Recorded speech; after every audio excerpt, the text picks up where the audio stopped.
ফটোশপের মাধ্যমে জাস্ট এরকম একটা ইমেজকে বা এরকম একটা কমপ্লেক্স ইমেজের ব্যাকগ্রাউন্ডটাকে যদি আপনি রিমুভ করতে যান, তাহলে কিন্তু আপনারা কখনোই জাস্ট পেন টুল বা কুইক সিলেকশন টুল বা একেবারে শর্টকাট যেটা আছে রিমুভ ব্যাকগ্রাউন্ড, এগুলো আপনারা একেবারে ইউজ করবেন না। সো আজকের এই ভিডিওতে আমি আপনাদের এমন একটা পদ্ধতি দেখিয়ে দিব যার মাধ্যমে কিন্তু আপনি চাইলে এত ধরনের কমপ্লেক্স ইমেজের ব্যাকগ্রাউন্ড আপনি কিন্তু জাস্ট একটা তুলিতে রিমুভ করতে পারবেন। তো চলুন আমরা সরাসরি স্ক্রিনে চলে যাই এবং সেখান থেকে দেখে নিই যে কিভাবে আপনি খুব সহজেই জাস্ট এই টাইপের ইমেজের ব্যাকগ্রাউন্ডগুলোকে আপনি অনায়াসেই রিমুভ করতে পারবেন। সো এরকম টাইপের কমপ্লেক্স ইমেজের ব্যাকগ্রাউন্ডটাকে রিমুভ করার জন্য যে স্টেপগুলো ফলো করা লাগবে সেই সমস্ত স্টেপগুলো আমি আপনাদের আস্তে আস্তে করে দেখাবো। তো আমি সর্বদাই চেষ্টা করি যাতে আপনারা বিষয়গুলো খুব সহজভাবে বুঝতে পারেন।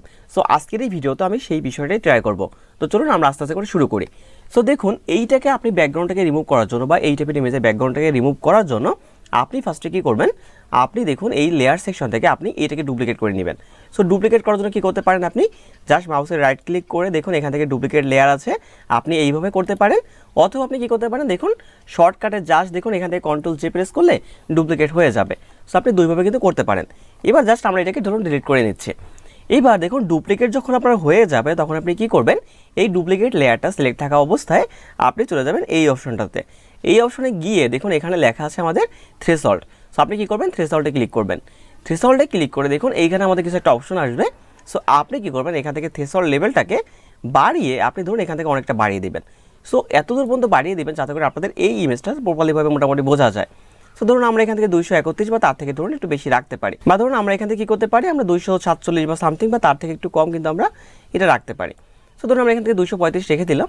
সো রেখে আমরা এবার কি করব, দেখুন জাস্ট এই লেয়ারটিকে আমরা আবার সিলেক্ট করব। সিলেক্ট করে এবার আমরা চলে যাব সরাসরি সিলেক্ট অপশনে।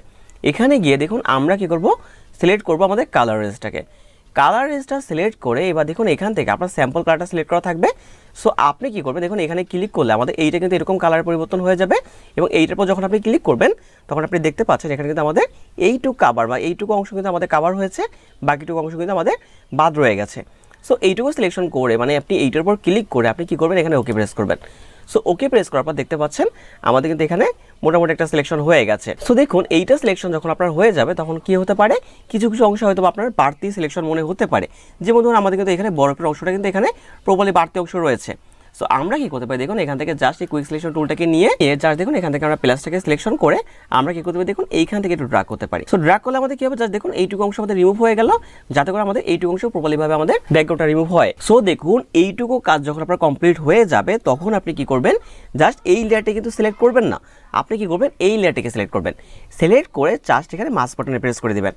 প্রেস করে এবার আপনি কি করবেন, দেখুন উপরে যে দুইটা লেয়ার থাকবে সেই লেয়ার দুটোকে আপনি কি করবেন, কিবোর্ড থেকে জাস্ট ডিলিট বাটন প্রেস করে ডিলিট করে দিবেন।